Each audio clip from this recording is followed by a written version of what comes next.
नमस्कार मेरे प्यारे साथियों, मैं दिनेश शर्मा स्वागत करता हूं। तो आज हम लोगों की जो क्लासेस हम लोग शुरू करने वाले हैं, कम्युनिटी हेल्थ ऑफिसर। भाई आपने अलग अलग जगह पर देखा होगा कि भाई यूपी CHO, MP CHO, तो आप लोगों के लिए एक सुनहरा मौका है कि राजस्थान सरकार ने भी आप लोगों के लिए कम्युनिटी हेल्थ ऑफिसर की वैकेंसी जो है वो जारी कर दी है और उससे रिलेटेड कुछ प्रिपरेशंस जो स्पेसिफाइड हम लोग लेकर के आपके लिए आए हैं। बच्चे जानते होंगे, तो मैं आप लोगों को सिर्फ इतना सा बताना चाहूँगा कि जो गुरु नर्सिंग एकेडमी ये CHO का एक कोर्स लेकर के आ रहा है आप लोगों के लिए, वो कोर्स के अंदर हम लोग सभी सब्जेक्ट को समायोजित कर रहे हैं। वेटेज के अनुसार हम लोग उनकी क्लासेस अरेंज करवा रहे हैं। आप लोगों से सिर्फ इतना ही प्रॉमिस या दावा मैं कर सकता हूँ कि अगर आप हमारे साथ लगातार 1.5 महीने 2 महीने बने रहेंगे तो आपका सिलेक्शन मोर देन 90% आप सिलेक्शन के करीब पहुंच जाएंगे। और ये बताने की ज़रूरत नहीं है कि हमने अब तक कितने हज़ारों बच्चे लगा दिए हैं। आप जो भी बच्चे हैं अपने सीनियर जहाँ भी लगे हैं, चाहे वो एम्स में, PGI में, आप मेरा नाम या गुरु नर्सिंग एकेडमी की टीम का नाम आप पूछ सकते हैं। आपको वो लोग बता देंगे कि हम लोग कितने डेडिकेटेड हैं आप लोगों के लिए और हम लोग कितने तरीके से आप लोगों के लिए प्रयास कर रहे हैं। तो इसी कड़ी के अंतर्गत आज जो हम लोग बेटा शुरुआत करना चाहते हैं, फंडामेंटल रिलेटेड जो भी है स्पेसिफाइड पॉइंट्स है वो हम लोग पढ़ेंगे। टॉपिक्स हम लोग पढ़ेंगे, साइकेट्रिक्स हम लोग पढ़ेंगे, community health nursing, OBG, paediatrics, जिनका भी वेटेज है वो सारे हम आप लोगों को करवाएंगे। चाहे वो आपके मैथ्स हो, चाहे वो रीजनिंग हो, या कंपाइल को एक शॉर्ट के अंदर अगर जनरल नॉलेज जो GK वगैरह है वो भी हम लोग आप लोगों की करवाएंगे। मतलब आपका सिलेक्शन कराना हमारी जिम्मेदारी है। कैसे कराया जाए ये हमारा तरीका है, आप सिर्फ इसको फॉलो करते रहें। तो आज इस कड़ी में जो हम लोग शुरुआत कर रहे हैं फंडामेंटल के टॉपिक से बेटा मैं शुरुआत कर रहा हूँ। और आज हमारा जो मोस्ट फेवरेट टॉपिक जिसका वेटेज CHO में वैसे भी देखा गया है, वाइटल साइन। और आपको पता है आपका कि बेसिक जो काम है वो वाइटल साइन असेसमेंट ही होता है एज ए नर्स जब आप लोग काम करते हैं। तो आज जो हम लोग शुरुआत कर रहे हैं, सबसे पहले बेटा हम लोग बात करना चाहेंगे वाइटल साइन के बारे में। तो देखो बेटा, एक तो आप ये समझ लें वाइटल साइन जिन्हें हम लोग कार्डिनल साइन के नाम से भी जानते हैं। ये भाई वाइटल और कार्डिनल का क्या मतलब है, तो मैं आपको ये बता दूं कि जो हमारे वाइटल ऑर्गन्स हैं अगर उनमें स्लाइड थोड़ा बहुत भी परिवर्तन होता है, थोड़ा बहुत भी चेंजेस होता है, तो इनके द्वारा हमें पता चल जाता है और इसीलिए हम इन्हें वाइटल साइन के नाम से जानते हैं। तो पहला पॉइंट तो आप ये समझ लीजिएगा कि वाइटल साइन और वाइटल साइन का जो दूसरा नाम है उसे हम लोग कार्डिनल साइन के नाम से भी जानते हैं। तो अगर आप तैयारी कर रहे हैं एग्ज़ाम की, तो एक तो पहला पॉइंट आप यही समझ लीजिएगा कि अगर आपको एग्ज़ाम में पूछा जाता है कि what is the other name of vital sign, तो वाइटल साइन का जो दूसरा नाम है उसे हम कार्डिनल साइन के नाम से भी जानते हैं। वाइटल साइन क्यों बोलते हैं, ध्यान से सुनिएगा कि हम लोग इस वाइटल साइन को वाइटल साइन क्यों कह रहे हैं। तो इसलिए कह रहे हैं कि अगर थोड़ा बहुत भी हमारे वाइटल ऑर्गन्स में परिवर्तन होता है तो हमें इन कंपोनेंट्स के द्वारा हमें पता चल जाता है और इसीलिए इसको वाइटल साइन कहा जाता है। अब वाइटल साइन जिन्हें हम लोग बेसिक कंपोनेंट्स भी बोलते हैं, बेसिक मतलब मूल चिन्ह आप लोगों ने पढ़ा होगा, तो आप ध्यान दीजिएगा कि ये मूल चिन्ह है। मूल चिन्ह का मतलब है कि हमारे शरीर का तापमान, पल्स, रेस्पिरेशन। तो अब देखो इसी के अंतर्गत हम लोग बात कर रहे हैं कि वाइटल साइन कौन कौन से हैं, वाइटल कंपोनेंट्स कौन कौन से हैं, उन पर हम लोग चर्चा करना चाहेंगे। तो देखो सबसे पहले तो आपको यहाँ पर ये पता हो जाना चाहिए कि वाइटल जो बेटा आपके साइन बताए जा रहे हैं, ये वाइटल साइन या वाइटल कंपोनेंट्स कौन कौन से हैं। वाइटल साइन या कंपोनेंट्स की अगर हम बात करें तो आप लोगों ने सुना होगा temperature, pulse, respiration, blood pressure, pain. Generally तो आप इन्हीं के ऊपर फोकस करें क्योंकि हमारा जो मेन पॉइंट है वो मेन पॉइंट ये नहीं है कि हम लोग यहाँ पर डिटेल पढ़ते हुए भी हम लोग इन बातों पर फोकस करेंगे कि कम्युनिटी हेल्थ ऑफिसर किन चीज़ों के प्रति अवेयर रहना चाहिए, किस तरीके से आप कम्युनिटी में जाकर घर घर जाकर के, या अगर कोई पेशेंट आपके पास आता है तो किस तरीके से आप उसकी कह सकते हो कि स्थिति को मैनेज कर सकते हैं। तो यहाँ पर जो हम लोग बात कर रहे हैं, अब मैंने आपको बताया temperature, pulse, respiration, blood pressure और पेन। इनके अंतर्गत पहला पॉइंट तो मैं आपको, देखो हर चीज़ पर हम प्रश्न बना करके चलेंगे, क्योंकि अल्टीमेट बेटा आपको पता है एग्ज़ाम में जाकर आपको प्रश्न ही हल करने हैं। अब वो प्रश्न हल करने का तरीका क्या है, तो एक तो मैं आपको यहाँ पर बता दूँ कि अब आपने यहाँ पे कहा temperature, pulse, respiration, blood pressure और पेन, तो पहला प्रश्न आपके सामने लेकर के आता हूँ। पहला क्या दूसरा हो गया, पहले तो हमने बोला ही था, कार्डिनल साइन भी बोलते हैं। अब एग्जामिनर आपको यहाँ पर एक पॉइंट कह सकता है कि आप अगर किसी वयस्क पेशेंट में, एडल्ट पेशेंट में वाइटल साइन चेक कर रहे हैं तो उन वाइटल साइन को चेक करने का सही क्रम क्या होना चाहिए, या इंग्लिश में पूछेगा तो आपसे कह सकता है कि what is the correct sequence of vital sign assessment in adult client, या आपको ये भी कह सकता है arrange the sequence for vital sign assessment in adult kind. तो कहने का मतलब है आपको बात समझ में आनी चाहिए कि अगर कोई भी एडल्ट पेशेंट है और एडल्ट पेशेंट में अगर आपसे पूछा जा रहा है सीक्वेंस क्या होनी चाहिए, तो आपको वहां बताना है TPR, this is the correct sequence, ये सही क्रम है जिसके द्वारा हम पेशेंट में वाइटल साइन को चेक कर सकते हैं। कौन से मरीज में, एडल्ट में। अरे बात समझ में आ रही है क्या, तो ध्यान दो, आपने यहां बताना है कि वयस्क क्लाइंट में, वयस्क मतलब एडल्ट, अगर एडल्ट मरीज है तो सीक्वेंस का मतलब है सही क्रम अनुसार आप उनको लगाएं, और क्रम अनुसार में आपको एग्जामिनर दे देगा TPR, एग्जामिनर आपको दे देगा RPT, मतलब किसी भी तरीके से आपको लिख सकता है, रेस्पिरेशन, पल्स, टेम्परेचर, तो आपको सही क्रम लिखाना है। तो मैं आपको बता दूं कि जो TPR है वो किस में आ रहा है, एडल्ट में। अब हम लोगों की हमेशा क्या आदत होती है, जब हम कंपटीशन की तैयारी करते हैं हम कहते हैं अरे यार ये वाला प्रश्न तो UP NHM या UP CHO में आया था, अब आप रट के आ गए। ऐसे काम नहीं चलता है बेटा। अगली बार एग्जामिनर ने एडल्ट ना लिख करके आपको यहां बोल दिया व्हाट इज द सीक्वेंस या सही क्रम वाइटल साइन असेसमेंट का बताओ एक न्यूबॉर्न चाइल्ड में, तो मैं आपको बता दूं कि यहां पर होगा रेस्पिरेशन, यहां पर होगा पल्स और यहां पर होगा टेम्परेचर, क्योंकि जो न्यूबॉर्न चाइल्ड होता है उस न्यूबॉर्न चाइल्ड में सबसे पहली प्राथमिकता रेस्पिरेशन को देते हैं जब हम वाइटल साइन चेक करते हैं। मैं यहां एपगर की बात नहीं कर रहा हूं भैया, एपगर में तो पल्स को देते हैं, लेकिन मैं वाइटल साइन की बात कर रहा हूं, और वाइटल साइन की अगर बात कर रहा हूं तो आप न्यूबॉर्न में रेस्पिरेशन, पल्स, टेम्परेचर बताएं और एडल्ट में TPR बताएं। तो आप एक चीज देखिएगा, प्रश्न तो हर लाइन पर ही बनता है, वो प्रश्न बनाना, निकालना और उसको सॉल्व करना ही आपको एग्जाम में आना चाहिए। तो हम लोग यहाँ बात कर रहे हैं वाइटल साइन रिलेटेड कंपोनेंट्स के बारे में। कंपोनेंट्स तो हमने बता दिए, वाइटल साइन जो आप चेक कर रहे हैं उनको चेक करने का क्रम, सही क्रम क्या है। आगे जैसे जैसे हम पढ़ते जाएंगे मैं आपसे बात करूंगा फ्रीक्वेंसी भी। फ्रीक्वेंसी का मतलब है कि शरीर का तापमान कितने कितने समय में चेक करोगे, पल्स कब कब चेक करोगे, अन्य वाइटल साइन कब कब चेक करेंगे, सर्जरी के बाद कब चेक करेंगे, वाइटल साइन में अगर कोई एबनॉर्मलिटी आती है तो सर्जरी के बाद कितने घंटे समय बाद एबनॉर्मलिटी होगी। बहुत से पॉइंट है जो इन्हीं के ऊपर हम लोग चर्चा करेंगे। तो यहाँ पर हम लोग बेसिक बात कर रहे हैं, तो एक तो आप ये बताएं, इसके अलावा आपको ध्यान होना चाहिए इस पेन के बारे में। भाई पेन और पेन के बारे में हम लोग सब जानते हैं, इसे हम लोग 5th वाइटल साइन के रूप में भी बोलते हैं। क्या बोलते हैं बेटा, 5th वाइटल साइन अगर पूछा जा रहा है तो हमेशा क्या बोलेंगे, पेन। अब फिर वही कहानी, हमने रट लिया कि 5th वाइटल साइन पेन होता है, 5th वाइटल साइन पेन होता है, लेकिन अगर एग्जामिनर ने पूछ लिया कि 5th वाइटल साइन कौन सा है, जब एक इमरजेंसी कंडीशन में, कैजुअल्टी में या इमरजेंसी वार्ड में एक मरीज आपके सामने आता है, वहां पर वो लिखेगा तो सारे पॉइंट वही पॉइंट ध्यान से सुनते जाएं। हम लोग यहाँ बात कर रहे हैं वाइटल साइन क्या होते हैं, वाइटल कंपोनेंट्स क्या होते हैं, वाइटल साइन को चेक करने का क्रम या सीक्वेंस क्या है।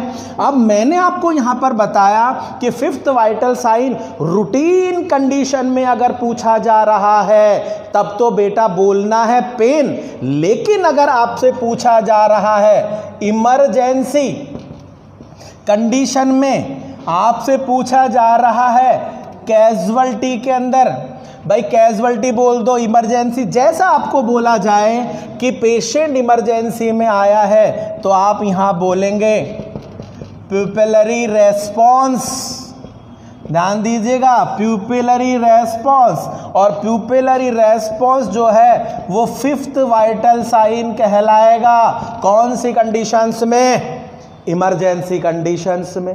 तो ध्यान दें, ये आपके लिए सभी काम के पॉइंट है जिन पर हम चर्चा कर रहे हैं। सबसे पहले अगर हम आज बात करना चाहेंगे तो एक पॉइंट मैं आपको यहां और बताना चाहूंगा कि कौन कौन से ऐसे फैक्टर्स हैं, कौन कौन से ऐसे कह सकते हो कारक हैं, फैक्टर बोल दो या कारक बोल दो, कि कौन कौन से ऐसे कारक या फैक्टर्स हैं जो कि आपके वाइटल साइंस को प्रभावित कर सकते हैं। तो आप ये ध्यान दीजिएगा कि फैक्टर्स में क्या हो सकता है कि अगर आप बहुत ज़्यादा दुखी हैं, फॉर एग्जाम्पल इमोशंस, बहुत ज़्यादा खुश हैं तो भी वाइटल साइन में प्रभाव पैदा होगा। आपको पेन है, दर्द है तो भी आपको पता चलेगा, सर्जरी है तो पता चलेगा। उम्र जो है वो भी वाइटल साइंस को प्रभावित कर सकती है। भाई आपको पता होगा, ध्यान से सुनना, आपको ये बात पता होगी कि जो छोटे बच्चे होते हैं उनमें ब्लड प्रेशर कम होता है। ब्लड प्रेशर कम क्यों होता है? तो वो इसलिए कम होता है कि ब्लड वेसल्स की इलास्टिसिटी ज़्यादा होती है, लचीलापन ज़्यादा होता है, और लचीलापन ज़्यादा होता है तो ब्लड का प्रेशर कम होता है। जैसे जैसे उम्र बढ़ती जाती है लचीलापन कम होता जाता है और ब्लड प्रेशर बढ़ता चला जाता है। तो ये सब क्या है? फैक्टर्स हैं। अब फैक्टर्स एग्जाम में कम आते हैं लेकिन हम चर्चा कर रहे हैं इसलिए मैंने ये 2-3 पॉइंट आपको बताए हैं। सबसे पहला जो वाइटल साइन आज हम लोग डिस्कशन करना चाहते हैं उस पर हम लोग चर्चा करेंगे और वो हम लोग बात करना चाहेंगे टेम्परेचर। देखो बेटा ध्यान दो कि टेम्परेचर जो कि हम बात कर रहे हैं फर्स्ट वाइटल साइन है जिस पर हम बात करेंगे। और ये जो टेम्परेचर आपको पता है कि नॉर्मली अगर हम चेक करते हैं तो आपको पता है 98.6 या 37 डिग्री आप बोलते हैं। तो आपको पता है कि नॉर्मली जो टेम्परेचर आप एडल्ट बेस पढ़ते हो, भाई जितने भी डेटा अगर एग्ज़ाम में आते हैं, अगर एग्जामिनर चाइल्ड इन्फेंट ना लिखे तो हमेशा आप एडल्ट की गाइडलाइन को ही फॉलो करोगे। कहने का मतलब है अगर एग्जामिनर ने पूछा कि what is the normal vital sign in a client, एक मरीज में सामान्य तापमान क्या होता है, तो आप एडल्ट वाला ही बताएंगे। तो कहने का मतलब है आप यहाँ पर ये ध्यान दे सकते हो कि प्रॉपर जो वाइटल साइन आप कह रहे हैं वो नॉर्मल वाइटल साइन में तापमान शरीर का कितना होता है। तो एक तो ये आप ध्यान दें। इसके अलावा आपने यहाँ बताना है कि किसी भी पेशेंट में जो हम शरीर का तापमान चेक करते हैं, तापमान चेक कर रहे हैं तो तापमान कहाँ कहाँ से चेक करेंगे, कौन कौन से कॉन्ट्रा इंडिकेशंस हैं, कौन सा रिलायबल रूट है, उन सभी पर बात करेंगे। पहले एक बार हम लोग टेम्परेचर की डेफिनेशन के बारे में बात करते हैं।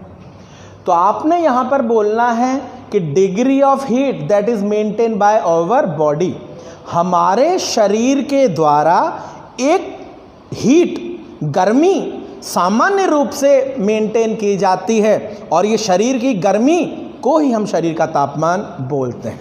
तो आपने यहाँ पे बताना है कि degree of heat that is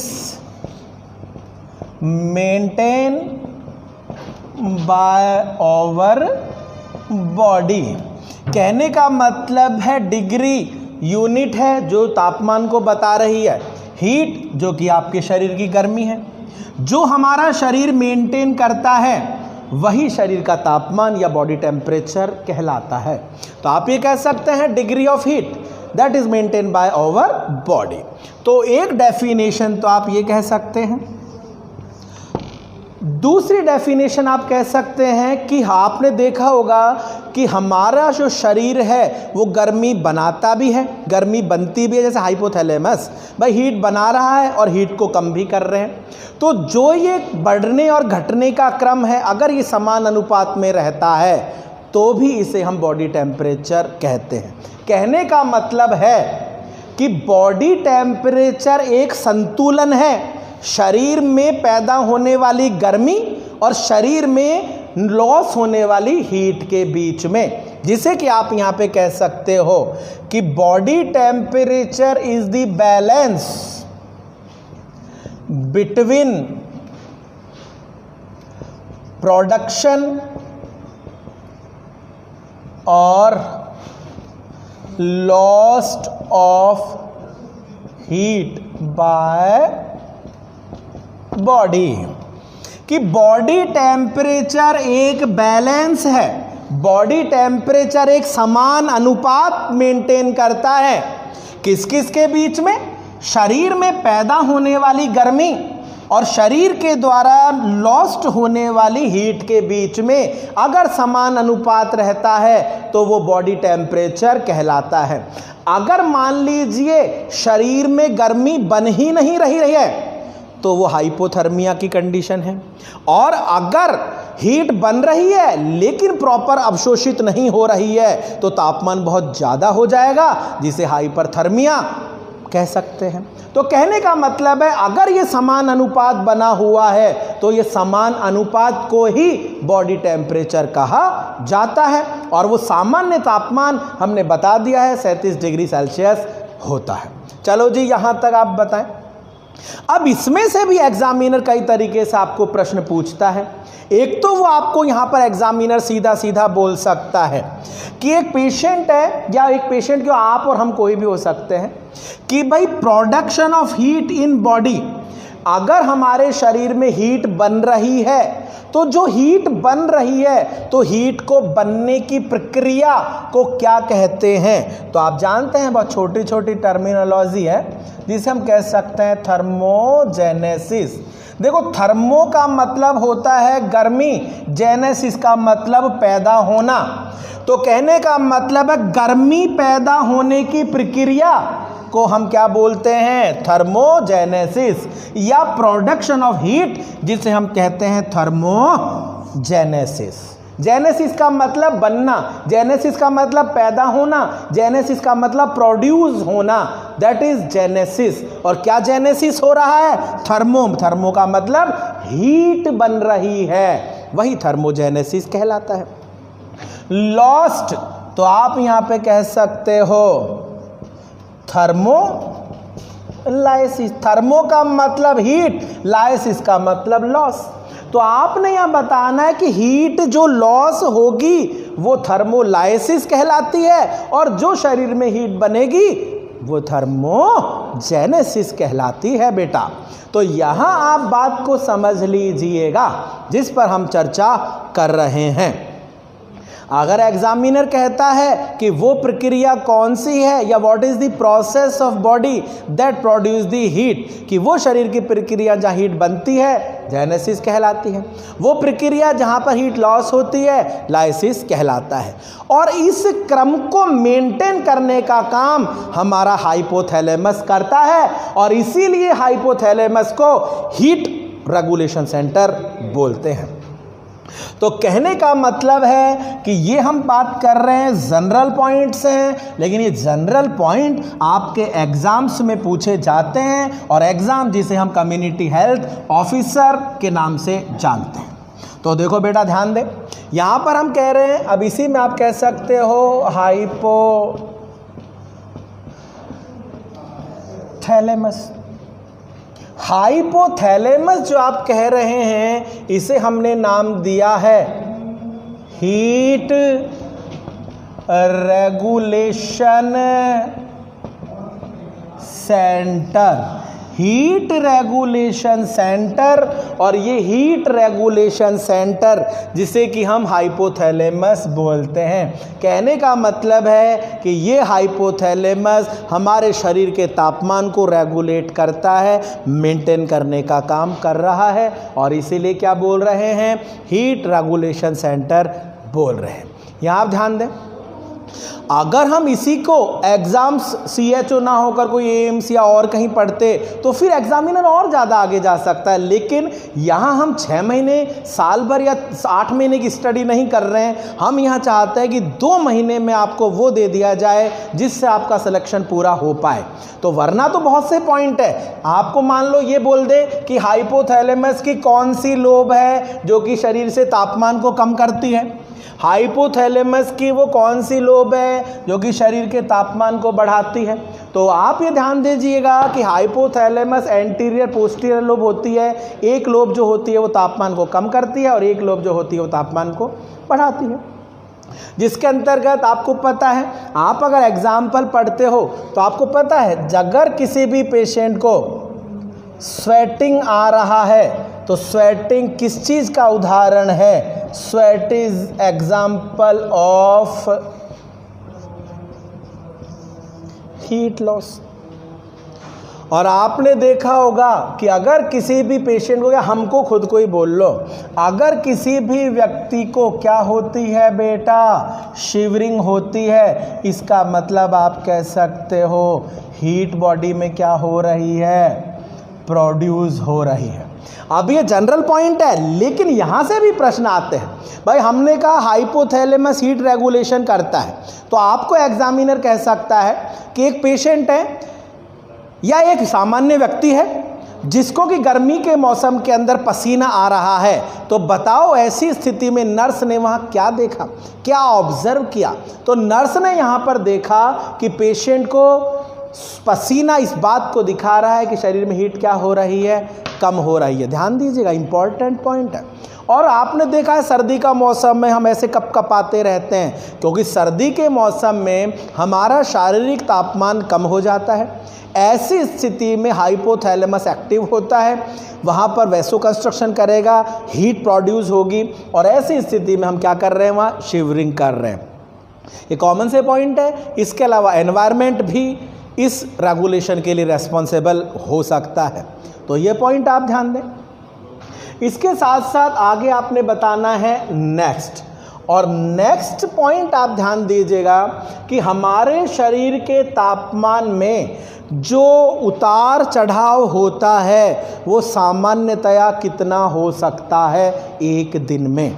तो आप यहाँ पे बताइएगा normal variation of body temperature in a day. एक दिन में शरीर का तापमान नॉर्मली, वेरिएशन का मतलब उतार चढ़ाव कितना हो सकता है, तो आप यहाँ पे कह सकते हो आधे से लेकर 1 डिग्री जो है वो नॉर्मल उतार चढ़ाव पेशेंट के हमारे तापमान में सीजनेबल हो सकता है।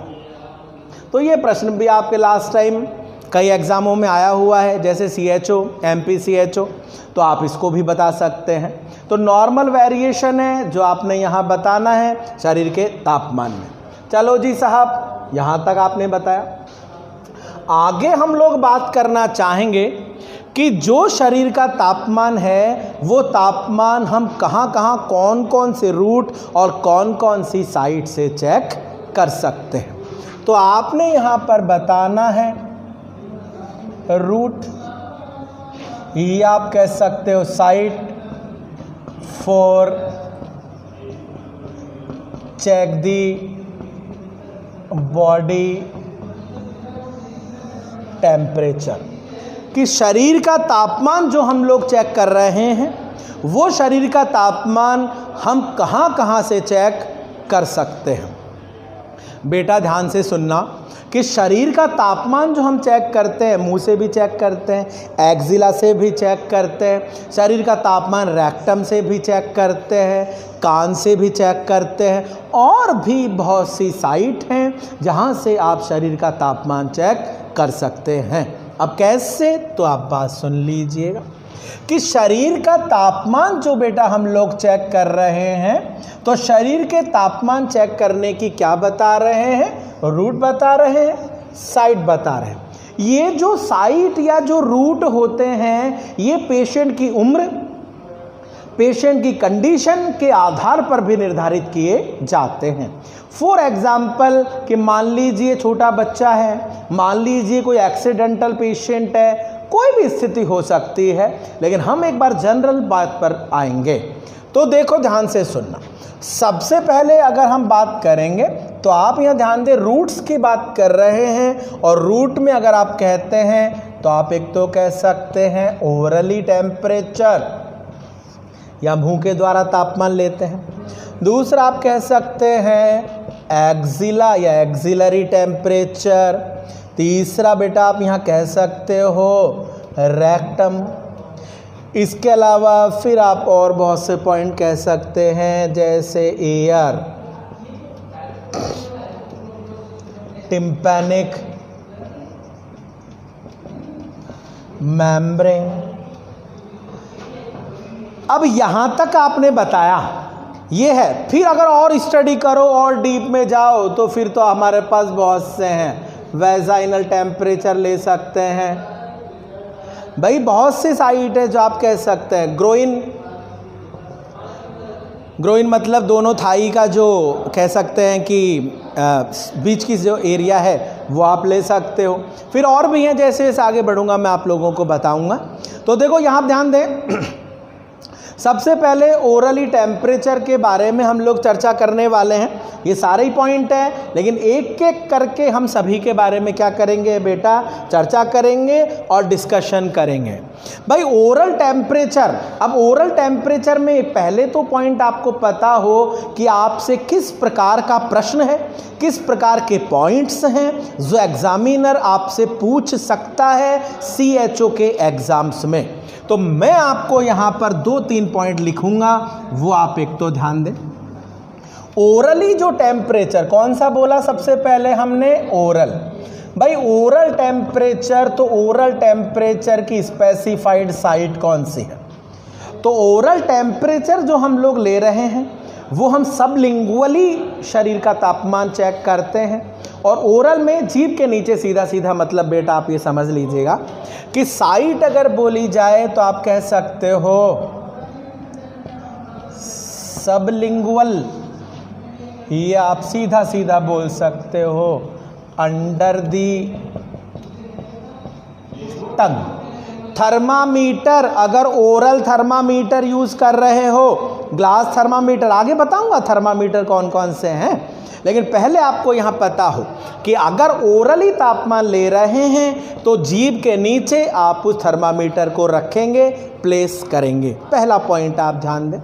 इसके अलावा दूसरा पॉइंट आपने यहाँ पर बताना है, ओरली जो टेम्परेचर हम लोग लेते हैं जनरली, अगर हम लोग यहाँ पर नॉर्मल तापमान ओरल रूट के द्वारा, नॉर्मल टेम्परेचर बाय माउथ अगर आपको कहा जाए तो आप 37 डिग्री या 98.6 डिग्री आप बोल सकते हो। इसके अलावा अगर हम ओरली टेम्परेचर ले रहे हैं तो ओरली टेम्परेचर कितनी देर में आ जाना चाहिए? तो ओरल टेम्परेचर अगर हम नॉर्मल जो ग्लास थर्मामीटर यूज़ करते हैं जिसमें आपके मरकरी आता है, अगर हम उसके द्वारा ओरल टेम्परेचर ले रहे हैं तो उसका रीडिंग टाइम, तो रीडिंग टाइम अगर आपसे कहा जाता है तो आप 2 मिनट, अधिकतम बोले तो 3 मिनट। तो ये सब पॉइंट है जो आपको CHO रिलेटेड एग्जाम्स में आते हैं। एग्जामिनर कह सकता है कि वो कौन सी साइट है जहां पर ओरल थर्मामीटर को रखा जाता है, सबलिंगुअल ना दे करके वो लिख देगा under the tongue. Roof of the tongue, side of the tongue, between the cheeks and gums. कहने का मतलब है कि वो कुछ ना कुछ लिखेगा जरूर, तभी तो प्रश्न बनेगा, और उस प्रश्न में से ही करेक्ट आंसर को निकालना आपकी रेस्पॉन्सिबिलिटी है। और इसी तरीके से आप ध्यान दें, नॉर्मल टेम्परेचर जो आप मुंह के द्वारा लेंगे तो नॉर्मल इतना आना चाहिए, कम ज़्यादा होगा तो एबनॉर्मलिटी में हम लोग पढ़ लेंगे। जो सामान्य समय लगता है वो 2 से 3 मिनट का समय लगता है। और ये 2 से 3 मिनट का समय क्यों लग रहा है, तो आपको पता है कि यहाँ पर जो हम लोग ओरली टेम्परेचर हम लोग ले रहे हैं उसमें कुछ ना कुछ थोड़ा बहुत एनवायरमेंटल इंटरफेयर हो सकता है। चलो जी, यहाँ तक बताएं। अब ये जो बेटा ओरल टेम्परेचर आप ले रहे हैं, तो ओरल टेम्परेचर को लेने के एडवांटेज क्या हैं? कहने का सीधा सीधा तात्पर्य ये है, कहने का सीधा सीधा मतलब ये है कि अगर आप किसी भी पेशेंट में ओरल टेम्परेचर लेते हो तो ओरल टेम्परेचर लेने का सबसे बड़ा फ़ायदा क्या है? एडवांटेज का मतलब है फ़ायदा, क्या कारण है? तो आपने यहाँ बताना है ओरल टेम्परेचर लेने का सबसे बड़ा, क्या बोलना है बेटा? एडवांटेज। और ओरल टेम्परेचर लेने का जो एडवांटेज आपको मैं बताना चाहता हूं तो वो क्या है? तो सबसे पहला एडवांटेज है कि ये सुविधाजनक है। भाई आप देख लो, एक्सिलरी लोगे तो इधर हो उधर हो, फिर ये शायद कम कर, रेक्टल लोगे तो बोले ये। कहने का मतलब है कि आपको सबसे ज़्यादा अगर सुविधा है, इंजरी के चांसेस सबसे कम हैं, तो वो साइट कौन सी है? आपकी यही है। तो कहने का मतलब एक तो सबसे बड़ा फायदा यही है कि ये आप कह सकते हैं कन्वीनियंट। कन्वीनियंट को ध्यान से लिख लेना बेटा, इसको हम कहते हैं सुविधाजनक। ये आपके लिए सुविधाजनक होता है। और आपको पता है कि ज़्यादातर हम लोग लाइफ में जो भी काम करते हैं वो सुविधाओं के अनुसार करते हैं। हम परिश्रम करने के आदी नहीं हैं, लेकिन परिश्रम करो बेटा, सिलेक्शन तभी होगा एग्ज़ाम में। ये तो हम पढ़ रहे हैं कन्वीनियंट कर, पहले एग्ज़ाम दो, लग जाओ, नौकरी लग जाओ, फिर काम करो या ना करो, वो तुम्हारे ऊपर। अगर तुम्हें लगता है काम करना चाहिए तो करना, लेकिन आपको पता है अपने गोल को अचीव करने के लिए तो मेहनत करनी ही पड़ेगी। जितना बड़ा गोल उतनी बड़ी मेहनत आपको होनी चाहिए। तो यहाँ पर हम कह रहे हैं कि ये कन्वीनियंट साइट होती है, और कन्वीनियंट मतलब सुविधा है। इसके अलावा आपने यहाँ पर बताना है कि blood supply, appropriate blood supply, कि भाई ब्लड सप्लाई जितनी अच्छी होगी ना उतनी ही आसानी से हीट प्रोड्यूस हो पाएगी। तो आप ध्यान दें, ब्लड सप्लाई पर्याप्त मात्रा में होती है। इसके अलावा आपको पता है प्राइवेसी, कहने का मतलब है कि आपको किसी भी प्रकार से पेशेंट को आइसोलेशन की ज़रूरत नहीं है, किसी भी प्रकार से पर्दा वर्दा लगाने की ज़रूरत नहीं है, प्राइवेसी देने की आवश्यकता नहीं है। तो आप यहाँ पर मेरे बेटा कह सकते हो नो नीड प्राइवेसी, प्राइवेसी की ज़रूरत नहीं है। इसके अलावा आप कह सकते हो पेशेंट कैन सेल्फ यूज़, कि यहाँ पर जो ओरल थर्मामीटर है उस ओरल थर्मामीटर को मरीज खुद भी अपने आप यूज़ कर सकता है। तो ये पॉइंट आप ध्यान दीजिएगा। हम बात कर रहे हैं एडवांटेज, हम बात कर रहे हैं फ़ायदे, तो ये आप बता सकते हैं। इसके अलावा आपने यहाँ पर बताना है कि पेशेंट जो है उसको इन्फेक्शन की रिस्क भी यहाँ पर कम होती है। तो कहने का मतलब है बहुत से ऐसे फ़ायदे हैं, बहुत से एडवांटेज हैं जो आप यहाँ बता सकते हैं। अब अगर एग्जामिनर आपको प्रश्न पूछता है तो यहाँ से एक प्रश्न बनता है कि what is the convenient site. ये आप ध्यान दीजिएगा, जो प्रश्न यहाँ पूछेगा वो यही है। एग्जामिनर आपको पूछेगा कि शारीरिक तापमान चेक करने का सबसे सुविधाजनक रूट कौन सा है। तो सबसे सुविधाजनक, सबसे कन्वीनियंट, सबसे आरामदायक, लेस ब्लीडिंग के चांसेस, नॉन इन्वेजिव, जहां ब्लीडिंग होने की चांसेस कम होते हैं, ऐसे रूट को हम लोग ओरल रूट के नाम से जानते हैं। तो यह आप बताइएगा, ये स्पेसिफाइड पॉइंट है जो हम लोगों ने यहां बताया है, ये आप बताएं। इसके अलावा आपने आगे बताना है कि अगर हम किसी भी व्यक्ति को ओरल टेम्परेचर ले रहे हैं तो किस आधार पर उस साइट को अवॉइड करेंगे। कहने का मतलब है कॉन्ट्रा इंडिकेशंस, निषेध। सीधा सीधा मतलब बेटा आपको पता होगा कि भाई हम यहाँ बोलते हैं निषेध, मतलब कॉन्ट्रा इंडिकेशंस, कि आप ओरली टेम्परेचर किस स्थिति में नहीं लेंगे।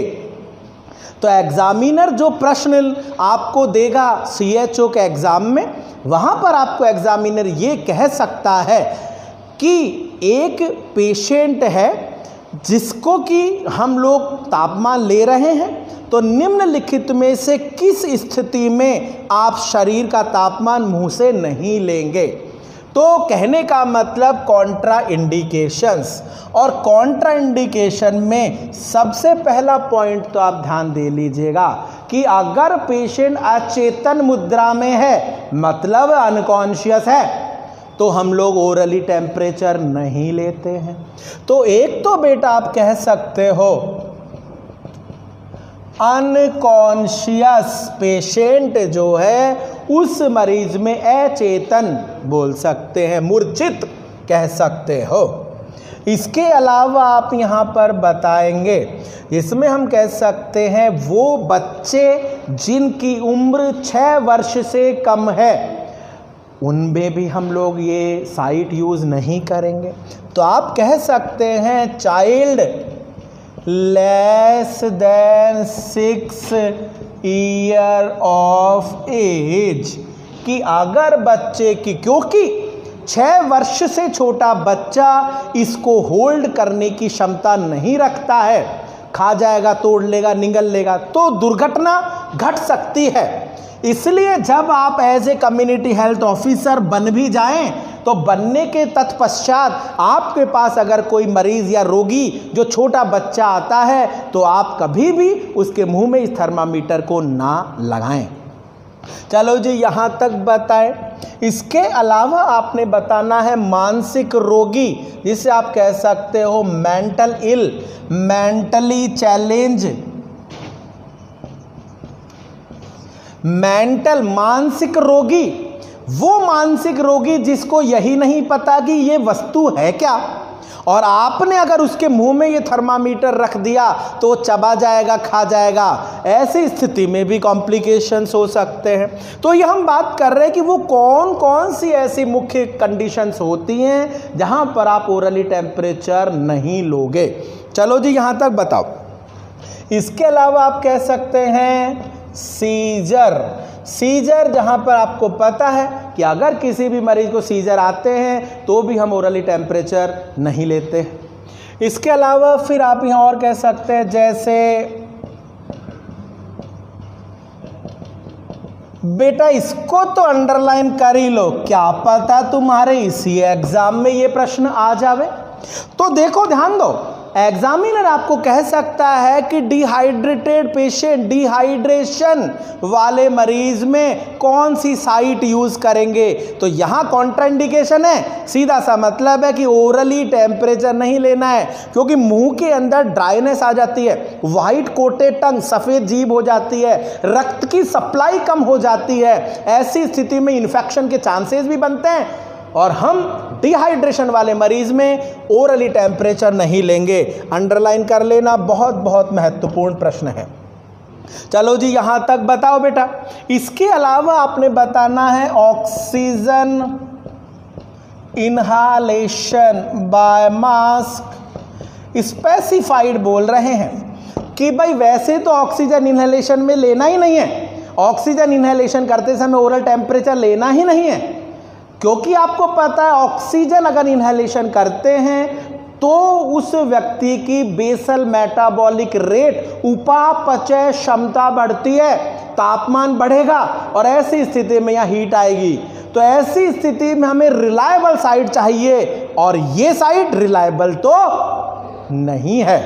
तो यहां तक ध्यान दें, इसलिए ऑक्सीजन अगर इनहेलेशन है, इसको भी अंडरलाइन कर लेना बेटा, इंपॉर्टेंट प्रश्न है जो आपके एग्जाम में पूछा जा सकता है। चलो जी, यहां तक आप बताएं। इसके अलावा मैं आपको यहां पर बता दूं कि अगर ओरली टेम्परेचर की बात कर रहे हैं, हम कह रहे हैं oxygen inhalation, dehydration, unconscious patient, coma का पेशेंट हो सकता है, ओरल सर्जरी, आप बहुत से पॉइंट है जो यहां बोल सकते हो कि ऐसी स्थिति में हम लोग जो है ओरली टेम्परेचर नहीं लेंगे।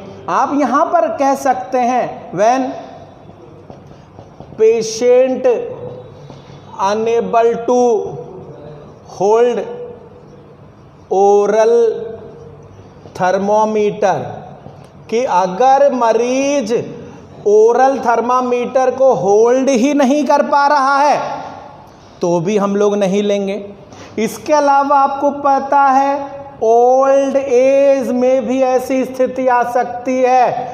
तो कहने का सीधा सीधा तात्पर्य यही है कि अगर ऐसी स्थिति हो कि जहां मरीज थर्मामीटर को मुंह में नहीं लगा सकता, प्रॉपर होल्ड नहीं कर सकता, अगर लगाने पर कोई उसके दुष्परिणाम आते हैं तो ओरली टेम्परेचर आप मरीज को ना लें। मेरे प्यारे ऑफिसर्स, ध्यान से आप इस बात को सुनते रहें। चलो जी साहब, यहां तक बेटा आपने ये बात बता दी है। आगे हम लोग बात करना चाहते हैं नेक्स्ट। अगर आप किसी भी व्यक्ति को ओरली टेम्परेचर ले रहे हैं तो आपने यहां पर कुछ मुख्य बिंदुओं पर ध्यान देना है, जिसे आप यहां पे कह सकते हैं प्रिकॉशंस। प्रिकॉशंस का मतलब है सावधानी, और सावधानी तो भैया सबसे ज़्यादा ज़रूरी है कोई भी काम करते समय। अब यहाँ पर सावधानी क्या है, तो ये सावधानी सुन लेना मेरे बेटा। एग्जामिनर आपको यहाँ पर कहेगा कि एक पेशेंट है और उस पेशेंट में नर्स किस बात का ध्यान रखेगी, या वो ये भी कह सकता है कि निम्नलिखित में से कौन सा कथन या कौन सा स्टेटमेंट या कौन सा पॉइंट या कौन सा वाक्य सही है या सही नहीं है। तो यहाँ आप ध्यान दें, अगर किसी भी पेशेंट ने खाना खाया है, एक्सरसाइज करके आया है, नहा करके आया है, कुछ चबा रहा है, तंबाकू चबा रहा है, तो उस व्यक्ति का तापमान कम से कम 15 मिनट तक ना लें। तो आपने यहाँ पे बताना है होल्ड, या आप कह सकते हो delay the temperature for 15 minute. कर लेना अंडरलाइन, बहुत इंपॉर्टेंट है। If patient have tobacco, swinging, eating, exercise, मतलब कोई भी अगर ऐसा है तो आप उस तापमान को कितनी देर डिले कर दोगे बेटा? 15 मिनट आप डिले कर सकते हो। तो ये स्पेसिफाइड पॉइंट है जो आपने ध्यान देने हैं। अगर आपको किसी भी पेशेंट में तापमान लेते समय कोई कन्फ्यूजन है, रीचेक करना है, तो भी आप 15 से 30 मिनट आप इसको डिले कर देंगे। तो ये कुछ स्पेसिफाइड पॉइंट है जो हम लोग बात कर रहे हैं। जो जो मैंने आपको बताया है ये पॉइंट बेटा प्रॉपर फॉलो करिएगा। ये मैं आपको कह रहा हूँ कि जितना हमने यहाँ बताया है, अगर आपने इतना भी फॉलो कर लिया तो मेरा दावा है 101% you will be select in community health officer. Community health officer में आप सेलेक्ट 100% होंगे, या आप इस पॉइंट को जरूर ध्यान दे सकते हैं। तो आज इतना ही, इससे आगे जैसे जैसे हम बढ़ते जाएंगे वैसे वैसे हम इस पर चर्चा करेंगे। बहुत बहुत धन्यवाद और बहुत बहुत थैंक यू। तो मेरा सिर्फ आपसे इतना ही आग्रह है, बोल दें, या आपको इतना ही सजेशंस है, रेगुलर स्टडी करें, रेगुलर आप बने रहें गुरु नरसिंह अकेडमी के साथ में, हमारे साथ में, हमारी टीम के साथ में, और आपका सिलेक्शन करवाने की जिम्मेदारी हमारी है। Thank you.